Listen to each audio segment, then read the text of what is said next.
Sébastien Poupouché, bonsoir. Bonsoir Vincent. Alors, sur ces définitions-là, laquelle vous correspond? Mais vous en avez une à vous. Je ne me souviens pas par cœur, mais plutôt la deuxième où on parlait de passion. Il me semble que ce point est extrêmement important dans l'entrepreneuriat. On peut être passionné par le commerce de détail. Oui, on peut être par les chips et les poulets. On peut être passionné par ça. Alors, je vais tout de suite commencer par une anecdote. Lors de la reprise de mon deuxième magasin, on m'a dit, je suis arrivé, j'avais déjà 8 ans de moins, quoi. Puis on m'a dit, oh mon Dieu, je ne pensais pas que ça allait être un jeune comme ça. Je voyais un vendeur de pommes de terre avec une blouse bleue qui allait venir reprendre mon magasin. Alors oui, on peut être passionné par l'épicerie et par les magasins de village, effectivement. Depuis quand vous êtes passionné par les épiceries et les magasins de village, franchement? Alors je suis franchement passionné par ce domaine d'activité depuis une quinzaine d'années, par mon parcours professionnel. Je suis surtout passionné par le Valais et puis par aussi ce lien social qu'on peut créer à travers ces épiceries. On m'a dit, il ne faut pas que tu oublies de dire que M. Bruchet est à la haute école, hein, parce qu'il a fait la haute école et tout ça, mais à l'époque ça n'existait pas, le côté entrepreneuriat de la haute école, mais vous m'avez dit, déjà à l'époque, mes voisins de classe me disaient, mais arrête de nous embêter avec tes projets, nous on va aller bosser à la BCV, dans une fiduciaire, à l'État du Valais, on ne va pas prendre beaucoup de risques, qu'est-ce que tu nous embêtes avec toutes ces idées? Comment on vient l'embêteur de la classe d'économie de la haute école? Je crois que c'est déjà un peu dans le caractère, quoi. C'est vrai, effectivement, j'ai fait cette formation à HES où j'étais pas forcément un des plus brillants élèves. Je m'en excuse auprès des membres de l'HES, quoi. Mais c'est vrai que cette envie d'entreprendre, et ce qui m'a plu dans cette formation, c'est qu'on voyait un panel de compétences et de connaissances qui étaient intéressantes. Maintenant, qu'est-ce qui fait la différence entre quelqu'un qui va se diriger vers la banque, comme votre partenaire ce soir, ou quelqu'un qui veut entreprendre? Je pense que c'est aussi dans le caractère, effectivement, et la personnalité qu'on peut avoir. Donc c'est quoi, cette naissance? C'est le parcours qu'on a avant? C'est à quel moment vous vous êtes dit c'est ça que je veux faire? Je ne crois pas que c'est à la naissance qu'on est entrepreneur, quoi. Ça serait un peu trop facile, on ferait une sélection naturelle dès le départ. Pour vous, c'est quoi? Pour vous, c'est quoi les éléments déclencheurs? Les éléments déclencheurs, je pense, c'est le parcours professionnel, surtout les rencontres qu'on fait. On ne devient pas entrepreneur pour moi seul. On devient entrepreneur par des rencontres qu'on fait, par de l'expérience qu'on acquiert, et puis par notre parcours. Je pense que c'est au fil du temps que tout ça se met en place, quoi. Certainement qu'il y a des caractéristiques, des qualités peut-être humaines ou autres qu'il faut avoir pour être entrepreneur par rapport à quelqu'un qui ne souhaite pas entreprendre. Mais c'est vrai que c'est surtout ce parcours et ces expériences, et aussi les rencontres qu'on peut faire durant nos expériences. Alors vous sortez de la haute école, au début vous n'êtes pas entrepreneur, vous allez bosser chez PAM, je crois que c'est ça. Puis vous êtes chez PAM au moment où c'est racheté, et puis là, vu de l'intérieur, vous vous dites « Ouh, ça va pas durer très longtemps. Oui, il faut que je me positionne, parce que là peut-être qu'il y a quelque chose à faire. » Est-ce que c'est un peu réducteur la manière de résumer? Bon, j'ai quand même apprécié pendant 2 ans avec la nouvelle direction pour voir comment ça se passe. Ça n'a pas été si vite que ça. Mais effectivement, est né de la perte de certaines valeurs. Et je crois que de nouveau, être entrepreneur, c'est aussi transmettre des valeurs. Et là, je les voyais disparaître. J'avais fait un apprentissage chez PAM, ça faisait 15 ans que j'y étais. Et je voyais qu'on perdait des valeurs. Lesquelles? Pour moi, des valeurs humaines, sociales.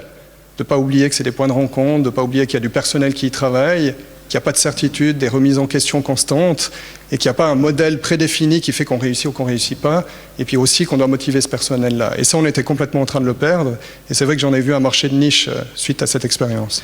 Comment ça se passe, le premier magasin? Vous en avez 29 aujourd'hui, il y a 150 employés dans tout le Valais, alors que partout on parle de taille critique, de surface commerciale, en disant sous telle surface on ne peut pas les prendre. Comment se passe le premier achat de magasin, et c'est là que vous devenez entrepreneur? Entre l'idée et trouver le premier magasin, il s'est passé un certain temps, parce qu'il fallait le trouver. Mon critère, il était assez simple, il fallait un village qui était assez bien placé en Valais, où il y a une population qui était croissante, et j'étais le seul acteur dans le village. Et là, j'ai eu l'occasion de reprendre le magasin de Bramois, qui était à l'époque sous Casino, historiquement Magro. Donc ça a été déclencheur effectivement par ça, et ça correspondait à tous les critères que je m'étais fixés. Seul dans un village, population croissante, et qui fait que si là, j'arrivais pas, c'était pas possible d'y arriver. Et à quel moment vous vous êtes dit, c'est bon, j'arrive? Après combien de temps? Après 6 mois? Après 1 année? Après combien de temps? Après 2 semaines? Alors vous ne dites pas vraiment ça quand vous vous lancez. Quand je me suis lancé en 2008, je me souviens très bien, ma femme était enceinte de notre 2e enfant. On venait d'acquérir une maison. Vous ne dites pas, je vais réussir. Vous réussissez forcément, quoi. Parce qu'il fallait que je mange. Voilà. Il n'y a pas de doute par rapport à ça. Il n'y a pas de doute. Non, il n'y a pas de doute. C'était sûr que vous auriez 29 magasins, que maintenant vous avez un actionnaire français avec vous et tout. C'était sûr de ça. C'était 10 à 15 magasins. 10 à 15 en tout magasins. cas, cette étape, elle était sûre. Voilà. La seconde, elle est venue par après. Mais la réussite sur le premier magasin, j'en étais persuadé. En tout cas, j'ai fait tous les efforts. Et quand vous avez vraiment, entre guillemets, faim, quoi, vous n'avez pas le choix de réussir, hein, c'est là que vous êtes bon, quoi. La difficulté, après, en grandissant, c'est de réussir que les employés et le personnel aient autant de hargne que vous lors du lancement. Et ça, c'est là où ça devient difficile. Le plus gros risque que vous avez pris, c'est quoi? C'était pas au départ. C'était pas au départ? Non, c'était pas au départ. C'est quoi? Un peu tous les matins. Ah. Au réveil. Tous les matins? Ouais. Mais le plus gros? Ouais, des fois le soir. Parce qu'il faut le magasin le plus difficile à reprendre, c'était lequel? Sur les 29? Certainement Crans-Montana, par son positionnement aussi différent, parce qu'on a une gamme de produits différente. C'était un challenge qui était nouveau pour nous aussi. Donc ça sortait un petit peu du modèle. Effectivement, c'était un des risques sur les 29 magasins qui était un peu plus important. Alors pourquoi vous réussissez à reprendre des magasins de village, puis pourquoi les autres quittent ces magasins de village? Les mauvaises langues disent c'est parce que, de toute façon, Edelweiss, ils profitent des communes qui ne veulent pas perdre leur magasin, puis à un moment donné ou à un autre, il a des conditions que personne n'a. Qu'est-ce que vous dites là-dessus? Bon, il ne faut pas trop écouter les mauvaises langues, quoi. Je crois de nouveau, on revient sur la définition de l'entrepreneur au début. Je crois qu'il y a une passion de ma part vraiment d'entretenir ce lien social qui est un magasin. Aujourd'hui, c'est pas compliqué, vous pouvez avoir de l'alimentation partout. Il y a une offre qui est abondante, vous pouvez vous faire livrer l'alimentation jusque chez vous, donc c'est pas suffisant de faire que des magasins. Il faut faire un service supplémentaire, un accueil supplémentaire avec le personnel, offrir quelque chose de plus. Et cette passion, c'est à moi à la transmettre avec des valeurs qui sont fortes dans l'entreprise. Maintenant, le soutien des communes, je me souviens très bien, sur les premiers magasins, il y a 8 ans en arrière, les communes ne voulaient pas soutenir. On n'en parlait pas. Vous étiez plutôt un entrepreneur, démerdez-vous, c'est à vous à chercher du financement, c'est pas à nous à le faire, quoi. Et au fur et à mesure, en voyant que le projet avait du sens d'un point de vue social, d'un point de vue économique aussi, parce que finalement, si on perd le commerce, on perd le café, on perd aussi les entreprises qui sont locales dans les villages, et gentiment, les communes ont aussi adhéré au projet Edelweiss Market. Donc je pense que je suis effectivement tombé à un bon moment aussi par rapport aux besoins politiques et des communes, et fournir ce service de proximité que je peux offrir. Est-ce que quelque part ça vous bloque en disant vous ne pouvez pas faire plus de chiffre d'affaires que tant dans ces communes, parce qu'à un moment donné la commune va venir vous dire bon, démerde-toi Sébastien, c'est bon, là ça tourne bien, il y a plein de clients, on revoit les choses. Non, le rapport avec les communes, il est le même qu'avec tous mes partenaires, que ce soit fournisseurs ou autres. On essaie d'avoir un rapport de confiance sur le long terme. Et je ne crois pas, non, aujourd'hui je n'ai pas de pression à dire mon Dieu, je ne dois pas faire de chiffre d'affaires. Je suis un entrepreneur, je veux faire du chiffre d'affaires, quoi, vous pensez bien.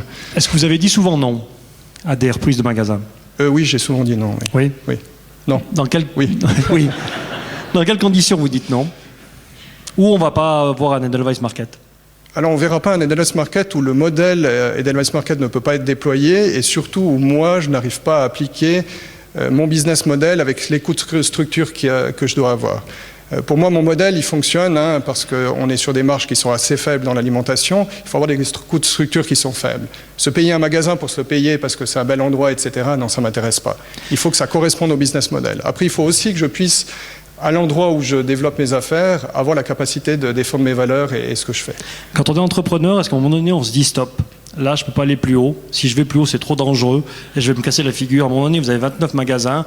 Est-ce que Edelweiss Market aura un jour 40 magasins, ou est-ce que vous vous dites là c'est la frontière à pas franchir? Alors quand vous commencez comme ça puis que vous grandissez, à un moment donné, c'est ce que j'ai vécu, vous l'avez transmis Vincent dernièrement dans la presse, à un moment donné, vous vous dites très bien, je vais rester sur mes acquis, je vais préserver ce que j'ai construit, puis on va en rester là. Et je pense qu'en tant qu'entrepreneur, c'est le pire des scénarios. Parce qu'à ce moment-là, vous êtes plus prêt à prendre des risques, et vous êtes plus prêt à prendre les bons choix nécessaires pour votre entreprise. Et je pense que c'est dans ces moments-là qu'il faut faire les vrais choix d'entreprise pour pérenniser ça aussi sur le long terme et continuer à se développer. Pour moi, l'entrepreneur, il y a une taille, effectivement, mais il faut quand même tout le temps aller chercher. Alors, ce n'est pas forcément des magasins de plus, ce n'est pas forcément des points de vente et du chiffre d'affaires supplémentaire, mais c'est aussi du service peut-être supplémentaire, de l'infrastructure, et réussir aussi à garder les valeurs qu'on a dans l'entreprise. Et à ce moment-là, vous devez prendre des partenaires, donc un actionnaire français qui est venu, vous restez majoritaire à Edelweiss Market. C'est grâce à ça. Donc vous dites, dans 2-3 ans, il y a encore des opportunités sur le marché. C'est ça que Exactement, il y a encore des opportunités. Alors, vous insistez beaucoup sur l'origine française. Non, on l'a appris par Capital, c'est même pas le Nouvelliste. Alors, on a dû regarder Capital pour savoir que vous aviez un actionnaire français. Je le sais pourquoi. J'insiste un peu. Je le sais pourquoi, mais mis à part l'origine, parce que je crois qu'il ne faut pas regarder que les origines des gens, parce que si on se jugeait tout ça dessus, ça n'irait pas. Ce qui m'a plu aussi, hein, quand vous rentrez des investisseurs de nouveau dans un choix comme le mien, où c'est de pérenniser l'entreprise et de la faire grandir, il faut trouver des investisseurs qui croient en vos valeurs. Tout à fait. Et aujourd'hui, quand vous êtes capable de valoriser des valeurs d'entreprise, je pense que c'est une grande fierté que je peux avoir, indépendamment des origines des actionnaires. Le plus grand danger pour vous, comme entrepreneur, que vous avez pris ou que vous allez devoir prendre, c'est quoi le plus grand danger? De nouveau, je ne crois pas qu'il y ait une taille de grand danger. Il y a des dangers au quotidien qu'on a, quoi. J'ai le sentiment que quand on est en contact avec un employé ou une employée, même auxiliaire dans un magasin qui n'adhère pas aux valeurs, c'est un danger pour moi qui est énorme. Et j'en dormirai pas la nuit. J'ai mieux dormi avant votre article que quand j'ai une employée qui n'adhère pas à mes valeurs. J'en dors moins bien la nuit.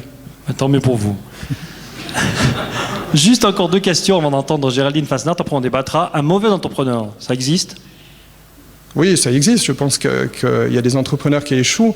Ce qui ne va pas, je pense, en Suisse, peut-être en Suisse romande, mais en Suisse générale, c'est qu'on ne peut pas échouer, quoi. On n'aime pas ça. Surtout le valaisan, quoi. Il faut forcément réussir. Et je crois qu'on doit accepter l'échec, quoi. Moi, j'en ai vécu des échecs, j'en vis tous les jours aussi, de nouveau à des tailles différentes, à des grandeurs différentes, mais l'échec doit être aussi accepté, quoi. Et c'est normal. Donc, est-ce qu'il y a des mauvais entrepreneurs? C'est pas le fait d'échouer que vous êtes bon ou mauvais entrepreneur. Après, c'est la qualité plutôt. Enfin, moi, je suis passionné par ce que je fais. Les valeurs sont extrêmement importantes. Je vais plutôt juger si l'entrepreneur est bon ou pas par rapport à ça. Et est-ce qu'on peut quitter le fait d'être entrepreneur? Est-ce que vous serez entrepreneur toute votre vie?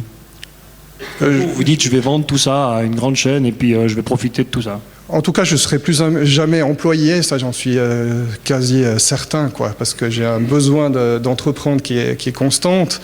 Le projet de tout vendre, je n'aurais pas rentré des actionnaires pour continuer à développer mon enseigne.